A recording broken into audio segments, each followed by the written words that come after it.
अर्थ, उच्चारण या व्याकरण के अनुसार एक जैसे लगने वाले दो शब्दों में अंतर। अपनी हिंदी सुधारें। प्रकृति और स्वभाव।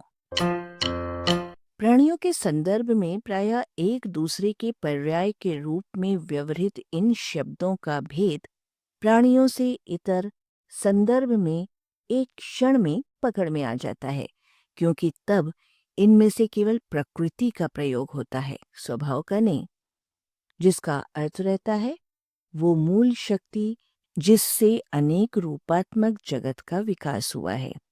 इस दृष्टि से प्रकृति हमारे चारों ओर है, जबकि स्वभाव हमारे भीतर की चीज है।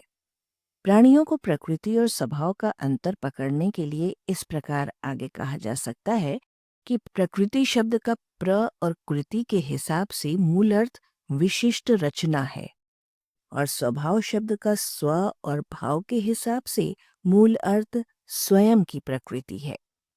कृति या रचना मूर्त होती है, भाव या प्रवृत्ति अमूर्त होती है। कृति स्थूल है, भाव सूक्ष्म है। कृति बाह्य होती है, भाव आंतरिक होता है। इस प्रकार प्रकृति का संबंध शरीर से जुड़ता है, स्वभाव का संबंध मन से जुड़ता है, और इस आधार पर बहुत सावधान लेखन में प्रकृति का प्रयोग शरीर संबंधित आदत के लिए किया जाएगा और स्वभाव का प्रयोग मन संबंधित आदतों के लिए किया जाएगा। उदाहरण के लिए एक परिशुद्ध प्रयोग है पित्त प्रकृति, जिसका मतलब है शरीर में वात और कफ की अपेक्षा पित्त की अधिकता हो।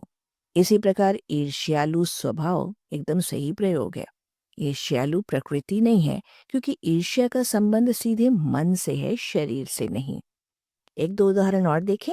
उस परिवार के पुरुषों के बालों की प्रकृति बहुत जल्दी सफेद हो जाने की है।